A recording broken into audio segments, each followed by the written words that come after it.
¿Qué tal? Bienvenida, bienvenido a La Aventura, podcast de libros y lectura. Yo soy Bosco, este es el episodio 239 y en esta ocasión hablaremos de Hacia las estrellas, de Mary Robinette Kowal. Acompáñame para conocer de qué trata este libro, así como qué tiene de bueno y de malo.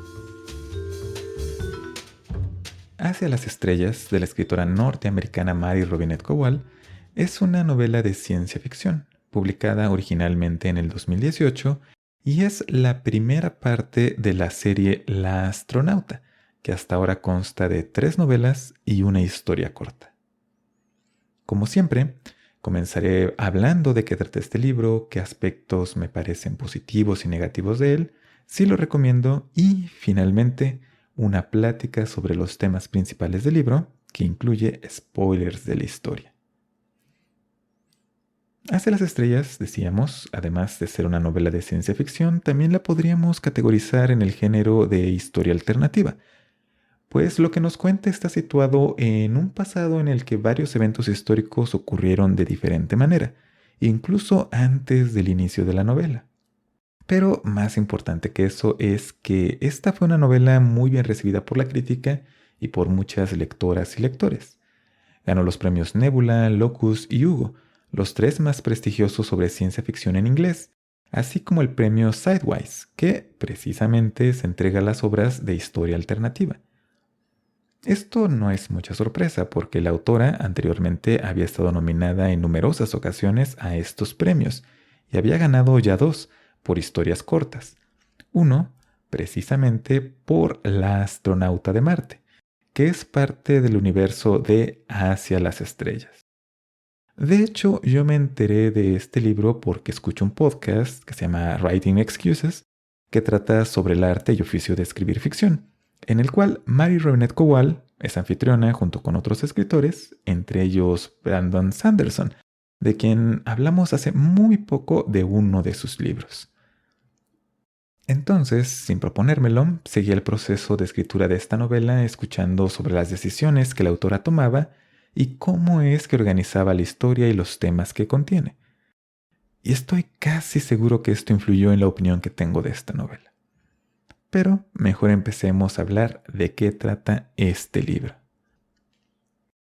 Nuestra historia inicia en 1952 en los Estados Unidos, pero unos Estados Unidos en los que ciertos eventos históricos han ocurrido de manera diferente.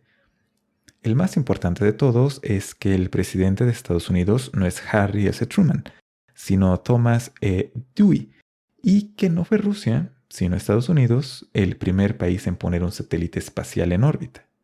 Conocemos a la doctora Elma York, nuestra protagonista, y a su esposo, el doctor Nathaniel York, una pareja de científicos que se encuentra de vacaciones en una cabaña en las montañas de la costa este de Estados Unidos. Nathaniel es uno de los científicos más importantes en el programa espacial de ese país, por lo que tiene uno de los trabajos más demandantes de la época, y Elma es una computadora. Ok, es hora del contexto histórico.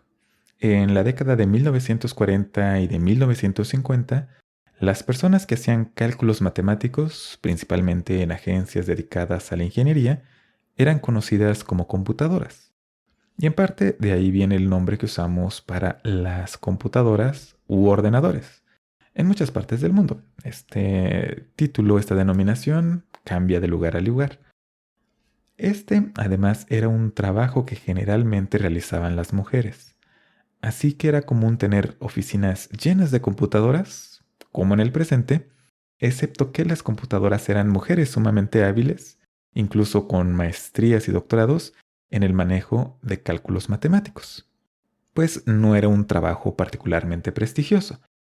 Por eso es que se le asignaba a las mujeres que, lógicamente, en otras circunstancias, deberían haber ocupado posiciones ejecutivas o de mayor jerarquía.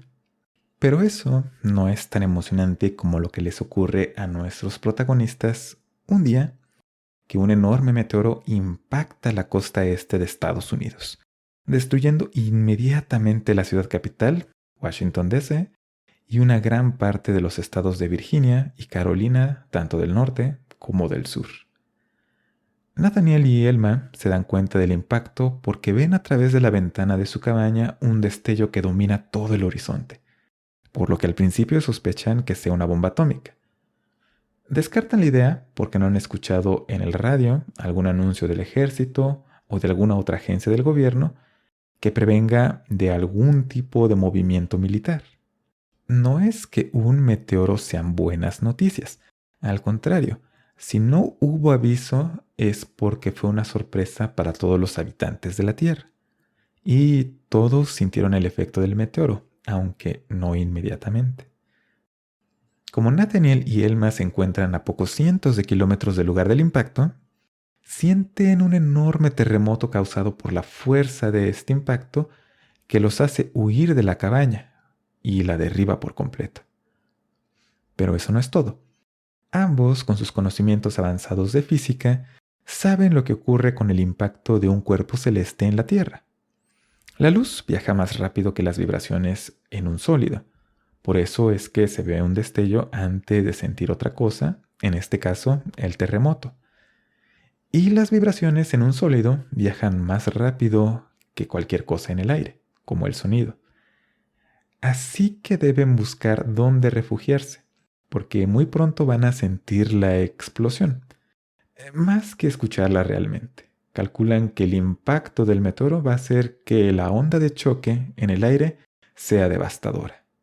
Y es que también entre sus cálculos está que el impacto ha sido catastrófico, y aunque estén muy lejos del lugar donde se impactó el meteoro, pueden morir si no encuentran dónde protegerse. Por fortuna, su automóvil, que es donde se refugian, resiste lo peor del impacto. Pero no sin que sus vidrios sean despedazados y que ambos pierdan el sentido del oído por un tiempo. Es entonces cuando se vuelve muy valioso otro talento de Elma. Además de su doctorado, es una piloto experta que estuvo en el frente de batalla durante la Segunda Guerra Mundial en una unidad completamente formada por mujeres llamada avispas o wasps. De hecho, para llegar a la cabaña lo hicieron volando en el avión de Elma, así que emprenden el camino para llegar al avión y descubrir qué ha pasado. Al llegar al hangar en el que dejaron el avión, se dan cuenta que han corrido con demasiada suerte, pues se encuentran en el camino a un sinfín de cuerpos de animales y de personas que fueron tomados por sorpresa por el impacto del meteoro, que por supuesto también convirtió en proyectiles mortales todo lo que no estaba fijo en el suelo, y a veces cosas fijas, como algunos árboles. Elma y Nathaniel viajan en avión al lugar más cercano con el que logran hacer contacto por radio, y al llegar ahí se enteran de la gravedad de la situación. El presidente, y la gran mayoría del poder ejecutivo de Estados Unidos, ha muerto, y la destrucción de la costa este es tan extensa que se han dado por perdidos estados enteros, entre ellos uno en el que vive toda la familia de Elma. Así, después de esto empieza el trabajo de rescate y de reconstrucción. Pero los problemas no han hecho sino empezar. Pasado un tiempo, cuando Elma se entera del lugar aproximado del impacto del meteoro, se forma de una teoría y comienza a realizar cálculos. A menos que se equivoque, lo cual es muy improbable, el meteoro ha impactado de tal manera el planeta que ha iniciado un proceso extremadamente rápido de efecto invernadero. Por un tiempo, la temperatura de la Tierra se incrementará debido al desplazamiento de vapor de agua que causó el meteoro, pero en pocos años, la humedad ambiental se condensará y formará nubes densas que impedirán que escape el calor del sol. La vida en la Tierra será imposible. Después de pensarlo y discutirlo, se llega a la conclusión de que la única esperanza de la humanidad es explorar el espacio. Y Elma quiere participar en ello, pero a pesar de que es una doctora con todo el conocimiento teórico, a pesar de que es ella quien descubre los efectos del meteoro, y a pesar de tener el entrenamiento esencial para ser astronauta, le es negado participar porque, pues, es mujer. ¿Qué pasará entonces con la Tierra? ¿Logrará la humanidad viajar al espacio antes de que sea tarde? ¿Y Elma logrará participar en la carrera espacial? Esto lo descubrirás leyendo Hacia las estrellas de Mary Robinette Kowal. Y ahora que sabemos de qué trata este libro, pasemos a hablar de qué tiene de bueno, por qué podrías disfrutar de leerlo. Lo primero que me llama la atención de este libro es, por supuesto, la premisa, que le da un giro a la historia de carrera contra el tiempo de desastre natural al situarla en el pasado, en una época en la que el viaje al espacio, la única solución posible, estaba apenas en sus inicios y donde el panorama mundial era muy distinto al actual. Tiene cierto encanto imaginar cómo es que se hubiera cambiado la historia si algunos eventos hubieran ocurrido de manera distinta. Y esta novela le mete un meteoro para cambiar su curso. En general, las consecuencias de un evento catastrófico de esta magnitud, en este libro, son presentadas de manera creíble y recuperando lo que sabemos sobre los Estados Unidos de inicios de los 1950. Es decir, por una parte se nos presentan los impactos físicos y ambientales que causaría un meteoro como este, pero también cómo se tiene que reorganizar una sociedad para solucionar las cosas, haciendo referencia a personas, organizaciones, tecnología y tendencias de la época. El enfoque del libro está muy centrado en lo que pasa en los Estados Unidos, por lo que un poco de familiaridad con la historia de ese país ayuda a entender la magnitud de algunos cambios históricos. Pero creo que la autora presenta las ideas con suficiente claridad para comunicar cuando algo no es como debería y cuando algo es como debería, pero está tomando un giro inesperado. Y esto nos lleva al segundo aspecto que considero positivo de este libro, que es el papel de las mujeres en la historia, tanto de la novela como de la historia con H mayúscula. Que la serie de libros se llame La astronauta ya nos anticipa que el conflicto principal que nos presenta tiene que ver con el género. Si en pleno 2023, que es cuando estoy grabando esto, hay personas tratando de limitar o retirar derechos a las mujeres, bueno, pues en 1950 las cosas eran aún más radicales en este sentido. A lo largo del libro conocemos las diferentes maneras, grandes y pequeñas, en las que se limitaba la participación de las mujeres en distintos ámbitos de la vida diaria. Algunos son muy evidentes, como la trama principal. Emma busca ser astronauta, una ocupación de gran importancia y aún más en el mundo del libro, pero no se le permite por ser mujer. Esto, vale la pena mencionarlo, no es una interpretación o una inferencia. Hay un personaje que está a cargo de seleccionar astronautas que le dice esto a su cara, y otros personajes lo respaldan. El espacio no es un lugar para mujeres, le dicen. Es algo muy dramático, pero además de esto nos encontramos con lo cotidiano, en donde nos damos cuenta que muchos lugares y muchas actividades no estaban abiertas a las mujeres, incluso algunas bastante sencillas, pero por cuestiones de género no podían participar. Sin embargo, como este libro presenta una historia alternativa, hay un toque de optimismo. Al igual que como pasó en el mundo real con la Segunda Guerra Mundial, cuando fue evidente que una sociedad como la de Estados Unidos no podría funcionar sin la participación de las mujeres en el trabajo fuera del lugar, el impacto del meteoro acelera también esta participación.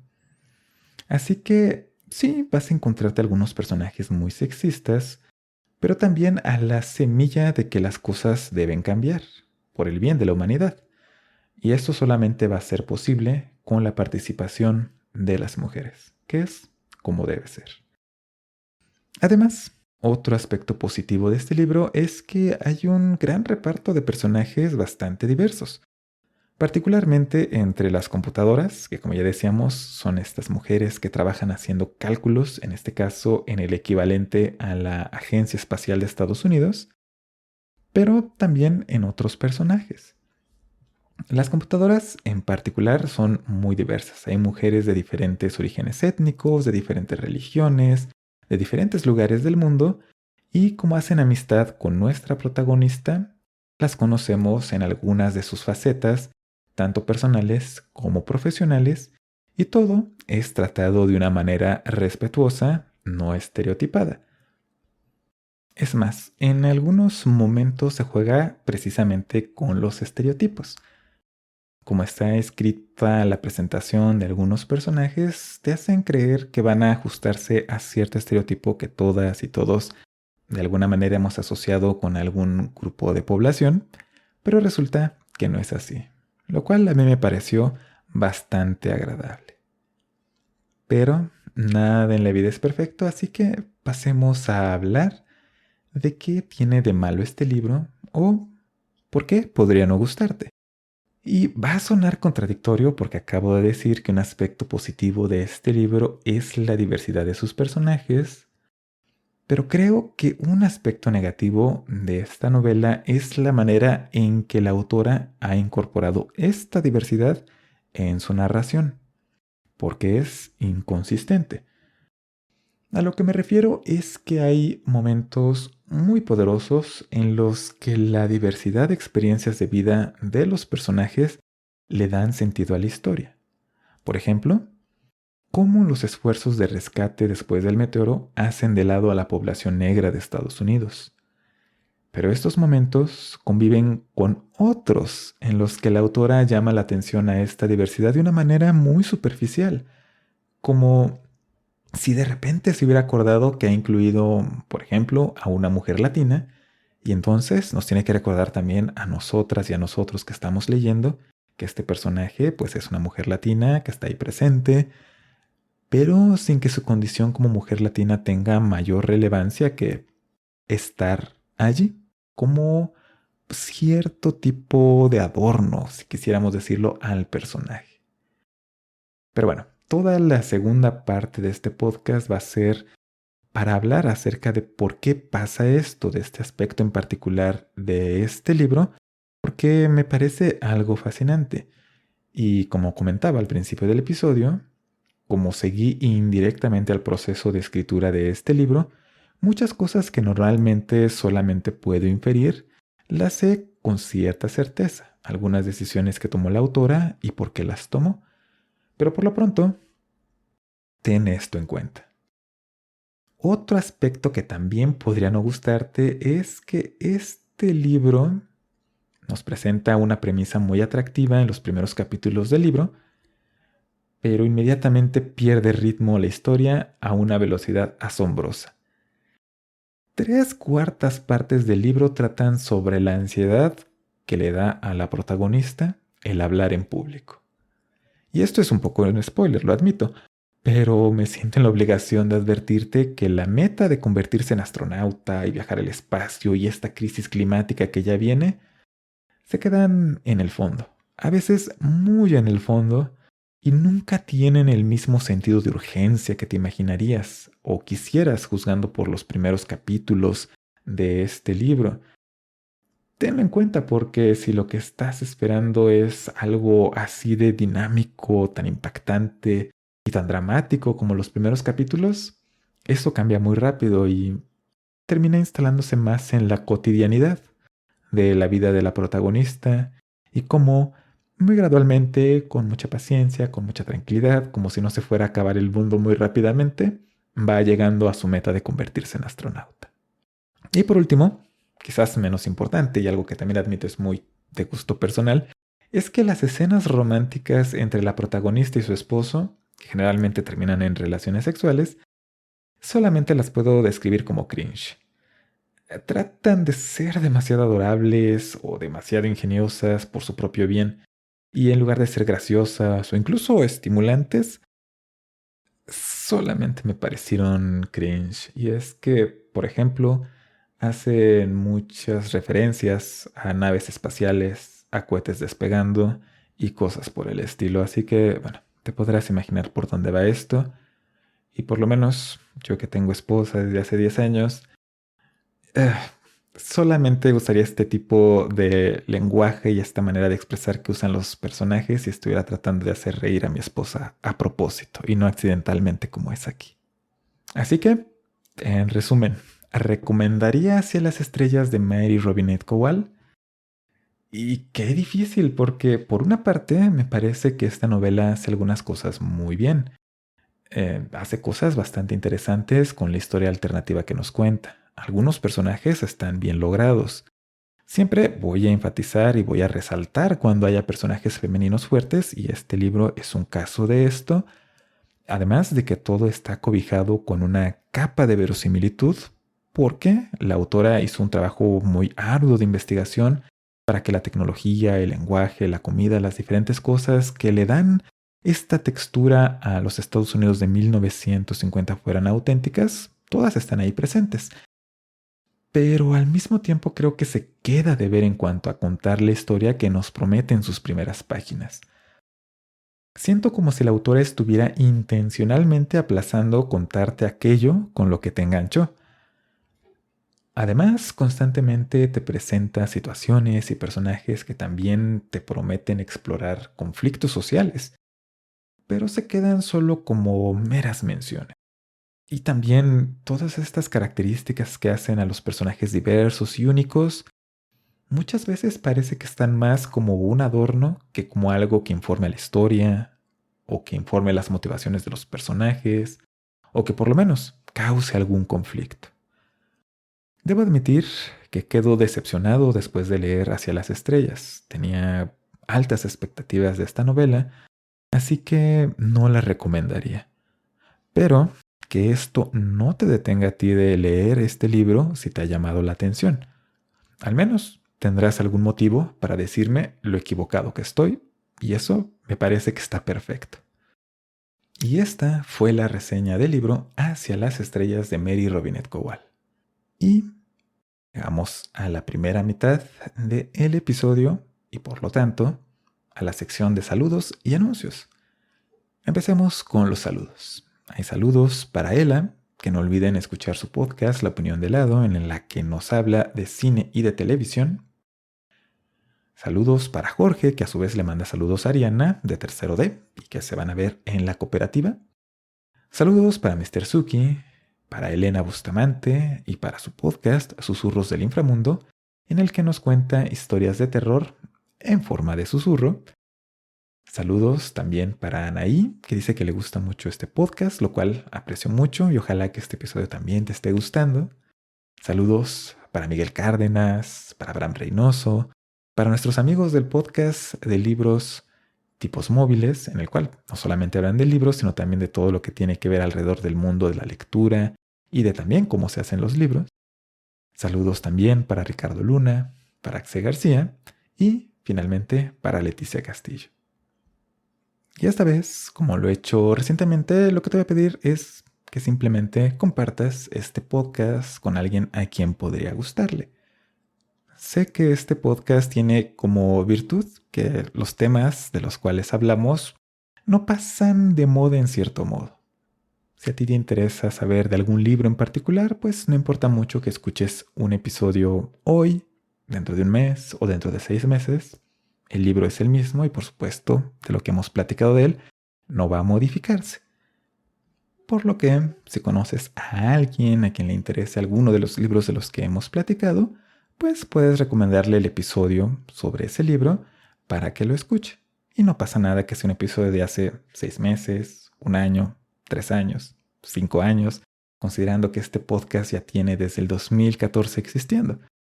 Entonces, si tienes la oportunidad, si te ha gustado este podcast, puedes compartirlo con alguien más. Y hay muchas maneras de hacerlo porque pues puedes encontrar A la Aventura en Spotify, en Google Podcast, Apple Podcast, eBooks. Incluso puedes verlo en YouTube si eso te gusta. Y todos los lugares en donde puedes encontrar este podcast están en alaaventura.net. Ahí vas a encontrarte todos estos enlaces, también las ligas para que puedas ponerte en contacto conmigo y todos los episodios del podcast, desde el primero hasta el más reciente. Todo en alaaventura.net. Que por cierto, ahí están las redes sociales, principalmente Twitter, Facebook e Instagram, que son la manera en la cual puedes pedir saludos, recomendar libros o hacer cualquier comentario que tengas. Hechos los saludos, hechos los anuncios, pasemos a la segunda parte de este podcast que tiene algunos detalles de la historia, así que es la última advertencia. Vamos a comenzar con esta segunda parte y si no quieres spoilers, puedes dejar de escuchar ahora, volver después, Si ya leíste este libro, no hay ningún problema que continúes. Y si no has leído este libro y de todas maneras te da curiosidad, pues simplemente va con la advertencia de que probablemente se van a revelar detalles de la historia. Dicho esto, planteo una vez más la pregunta que siempre me hago. ¿Qué es lo que se queda conmigo de este libro? Y lo puedo resumir en una frase, que es que una historia es más que la suma de sus partes. Para contextualizar, quizás has notado que en A la Aventura nunca he dado una calificación a los libros de los que platicamos, por ejemplo, en una escala de 5 estrellas, una escala de 1 al 10 o alguna otra parecida. No porque me resulte imposible o no sepa cómo hacerlo. De hecho, una parte importante de mi trabajo diario trata de eso. Sino porque creo que calificar de esta manera es un poquito complicado en cuanto a que te lleva a pensar que hay una escala objetiva a la cual puedes llegar para decir si te ha gustado un libro o si lo recomiendas. Te puede hacer pensar que hay una fórmula que está esperando a ser descubierta que te va a dar el procedimiento para calificar las cosas de una manera precisa, exacta y sin subjetividad. Ya sabes que si tiene un elemento X, le sumas un punto. Si tiene el elemento Y, le quitas un punto. Y así por el estilo. Y creo que esto finalmente te puede engañar, te puede hacer creer que puedes llegar a una fórmula no solamente para calificar, sino que además esta fórmula puede ser completamente objetiva, que no tenga nada que ver con el individuo y que esté sustentada en hechos puros y duros. Lo cual es tan absurdo que me causa gracia. Hoy puedo leer un libro y me puede encantar, y puedo leerlo otro día y puede parecerme no tan la gran cosa, por algo tan sencillo como el humor con el que me encontraba al momento de leer ese libro. Y como este factor, hay una infinidad más.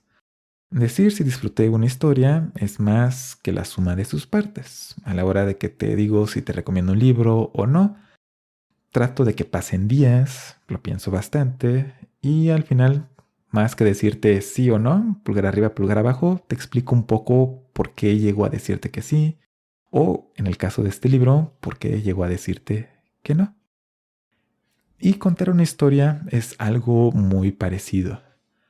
Al escribir Hacia las estrellas, la autora Mary Robinette Kowal platicó sobre su esfuerzo por representar a la diversidad de las personas que vivieron en el periodo histórico en el cual ocurre la novela. Consultó libros, habló con personas que pertenecían a los grupos representados, discutió el libro con colegas, pidió a lectoras y lectores que revisaran su manuscrito. Todo esto, como te decía, documentado en el podcast en el que participa. Estuvo preparando cada uno de los elementos para que sus personajes fueran representativos de algún grupo. Elma es una mujer judía, así que tenemos escenas en las que observa ritos de luto tradicionales. Ocasionalmente usa expresiones en yiddish y su sobrino tiene un bar mitzvah. Al mismo tiempo, ser judía solamente tiene un aspecto negativo en su vida y causa conflicto en la historia cuando un personaje, de la nada, le insulta haciendo referencia a su religión. La única vez, por cierto, que este personaje hace algo así en todo el libro, y de todos los personajes que aparecen en este libro, es el único que lo hace. Entonces, el judaísmo de Elma es como una especie de capa de pintura decorativa al personaje, como para hacerla más interesante sin que cambie esencialmente quién es y cómo interactúa con el mundo. Como si nos enteráramos de su comida favorita, que también pasa en este libro, por cierto. Están muchos elementos que si todos los pusieras en una fórmula, en una ecuación matemática, te daría un resultado que es, personaje interesante. Pero al contar una historia de ficción, no están integrados del todo. Otro ejemplo es uno que ya mencioné de manera general. En los primeros capítulos del libro nos enteramos que en el esfuerzo de evacuación y de rescate, después de que el meteoro choca con la Tierra, sospechosamente no se está recogiendo a ninguna familia negra. Esto es porque el ejército no les está avisando de los puntos de reunión con volantes y con visitas puerta a puerta, algo que sí está haciendo con la población blanca. Y este es uno de los momentos más dramáticos de la historia. Aquí la identidad de las personas moldea la historia, ejemplifica las inequidades de la época y también nos muestra un poco de la protagonista, que se horroriza al darse cuenta de que están dejando morir a miles de personas por ser de diferente color de piel, aunque no logra hacer nada al respecto. Pero más adelante, después de que ya supimos que cosas como esta ocurrieron y que seguramente siguen ocurriendo, Elma va a pedir ayuda a un club de aviación para mujeres negras. Porque necesita un avión y los demás clubes a los cuales asistió están todos ocupados por hombres y no le quisieron prestar aviones. Porque necesita estos aviones para... Bueno, no es importante, pero es parte de la trama. Si no le prestan los aviones, no avanza la historia. En ese club de personas aviadoras negras, todas, aunque no la conocen, aceptan ayudarla, con la excepción de una persona, la de mayor experiencia y la más respetada de todas. Esta mujer, esta señora, le recuerda a Elma cómo es que el gobierno ha hecho de lado a las personas negras, excepto cuando necesitan algo de ellas. Elma se avergüenza, entendiendo la indirecta más directa del mundo, y se va de ahí. Pero resulta que siempre sí le van a prestar los aviones, y la señora solamente es un poco dura, pero por alguna razón, y de verdad por alguna razón, porque no entiendo cómo, acepta ayudar a Elma sin reclamar más. Si crees que hay de por medio la típica escena en la que Elma se ofrece a, qué sé yo, ayudar al club de aviación hasta ganarse la confianza de todas las personas y que poco a poco se gana la confianza de esta señora, a la que probablemente saluda mientras está lavando entre risas un avión, demostrando que está dispuesta a ensuciarse las manos y apoyar a la comunidad con tal de que confíen en ella. Y entonces la señora se da cuenta de que Elma es sincera y dice, vaya, equivoqué al juzgarte. Tú vas a ayudarnos de la misma manera que nosotros te ayudemos. Y ya, le presta los aviones. Pues te equivocas, porque simplemente le dice que no, pasamos la página y otro personaje le dice, pues manda a decir que siempre sí, que te va a prestar los aviones, y de ahí damos un salto a el momento en el que se van a ocupar esos aviones, que es muy importante para la trama y es para lo que finalmente se necesitaban.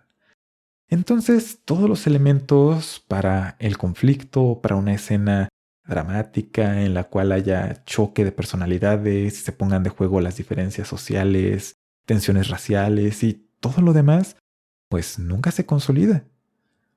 Lo cual es peor porque también a mitad del libro más o menos se habla de que hay disturbios por falta de comida. El cambio climático, por supuesto, está afectando a la agricultura y a la ganadería. Y entonces de nuevo tienes elementos para cruzar tensión racial, diferencias económicas y muchas otras cosas más. Pero estos disturbios se quedan como un par de menciones y después nos regresamos a lo que le está pasando a la protagonista, particularmente con su problema de ansiedad. Y es que otro elemento que ejemplifica esto es justo el problema que tiene Elma para hablar en público, que le causa mucha ansiedad y se convierte en el conflicto principal del libro por más o menos 3/4 partes de este. Por supuesto, cuando escribes a un personaje, lo dotas de fortalezas y debilidades. En este caso, como fortalezas, Elma tiene intelecto a nivel de genio para matemáticas, tanto que descubre que es lo que va a ocurrir después de que el meteorito choca con la Tierra, descubre este efecto invernadero. Tiene aptitud física para ser piloto de combate, es carismática y puede explicar conceptos complejos de manera sencilla, por lo cual termina convirtiéndose en una celebridad y aparece en televisión. También es una muy buena amiga, es una buena pareja, es determinada, hace cara a los personajes que tratan de hacerla menos, en especial a quienes mencionan que tener a un padre general del ejército la ha hecho beneficiaria del nepotismo y algunas otras cosas más. Y su debilidad, singular, es que le da ansiedad hablar en público. Puede hacerlo, Y lo hace muy bien. De hecho, como ya decíamos, una de sus mayores virtudes es que puede explicar conceptos muy complejos de manera muy sencilla. Estas apariciones que tienen televisiones explicándole a niños pequeños cómo funciona el viaje al espacio. Pero le da tanta ansiedad que vomita, antes y después de hablar en público. No mientras está hablando en público, eso jamás, sino cuando puede disimularlo. Y de nuevo tienes todos estos elementos juntos que se te antojan para un personaje complejo, que a pesar de tener todo a su favor, en realidad tiene por ahí un par de lados débiles. Tiene quizás la duda de que si todos los logros que ha alcanzado es por la influencia de su familia, de si esta ansiedad en algún punto de su carrera ha sido un obstáculo, que en este caso sí, en algún momento le causó alguna dificultad en la universidad, pero de todas maneras se graduó como doctora. Pero en cambio de esto tienes a un personaje que es un mar de virtudes, excepto un defecto que solamente es medio molesto, aunque se trata como si fuera un gran problema. Porque además, en uno de los momentos anacrónicos de este libro que parece ocurrir en beneficio de la trama, es diagnosticada con ansiedad y se le da un medicamento con prácticamente nulos efectos secundarios que soluciona por completo su problema. Y a riesgo de sonar como disco rayado, nuevamente, tienes elementos para presentar una situación conflictiva. Soy psicólogo, así que mi suspensión de incredulidad quedó destruida cuando resulta que en pleno 1952, en lugar de diagnosticársele histeria nerviosa, se le diagnostica ansiedad, que es un trastorno que no fue tipificado en los manuales de DSM hasta la década de 1980. Pero bueno, eso no es todo, porque además el medicamento que le dan no es un barbitúrico sumamente adictivo y que además terminen botándole los sentidos y que además es peligroso consumir con alcohol. Es una de las causas por las que las amas de casa de Estados Unidos de 1950 tenían grandes problemas emocionales, es que se les diagnosticaban estos medicamentos que un poco más que ayudar, lo único que hacían era sedarlas para evitar que, bueno, se comportaran de manera, entre comillas, inapropiada. No se le da algo que funciona como un medicamento psicoactivo contemporáneo. Y por si esto fuera poco, además, cuando muchas personas terminan descubriendo que tiene ansiedad y que está tomando este medicamento, lo aceptan como si fuera algo muy normal, como si fueran personas del siglo XXI que descubren que un amigo, una amiga, tiene un problema de salud mental y está tratándose. Muy comprensivas, en lugar de estigmatizarla, que es lo que ocurría en aquella época. Y de hecho, también en pleno 2023 sigue ocurriendo. De nuevo, muchos elementos que no por estar ahí y sumarlos resultan en una historia interesante, intrigante, atractiva. Vaya, no hay una fórmula que te garantice una buena historia, simplemente poniendo todos juntos un montón de ingredientes que por sí mismos suenan bien, parecen buenos y crees que van a dar buen resultado. Algo que Mary Robinette Kowal suele mencionar al hablar sobre escribir es algo que ella llama el coeficiente Mace, que es, a grandes rasgos, un marco de referencia que ella usa para balancear distintos aspectos de una historia, como lo son el conflicto inter e intrapersonal, el descubrimiento contra el misterio, entre otros. Sí es mucho como una fórmula, como una receta. Ella dice que no debes usarlo así, pero este libro para mí, que conocía estos antecedentes, de verdad se lee un poco como si hubiera sido una construcción demasiado calculada, lo cual no es decir que no se deban pensar o planear las historias y los elementos que las forman. Eso no está mal. Pero también creo que hay un punto en el cual termina volviéndose una construcción muy artificial, donde dices, claro, me falta este elemento que yo sé que dentro de mi fórmula para una buena historia debe estar presente, y buscas dónde acomodarlo. El resultado es que terminas metiendo muchos elementos dispares que no terminan de concretarse en algo porque estabas tratando de llegar a un modelo de historia en lugar de contar algo genuino y auténtico, aunque no fuera técnicamente, matemáticamente perfecto. Aunque, claro, estoy consciente de que estas conclusiones a las que estoy llegando es porque conozco este proceso que siguió la autora. Probablemente para una persona común y corriente, todo esto pasará desapercibido. Pero mejor cuéntame tú, ¿qué te ha parecido este libro si es que ya lo leíste? O si después de escuchar todo lo anterior te ha dado curiosidad leerlo. Mientras tanto, aquí termina este episodio. Recuerda, cuida de ti, cuida de las personas cerca de ti y no olvides que eres una persona especial, no importando lo que nadie diga. Y nos vemos en la próxima.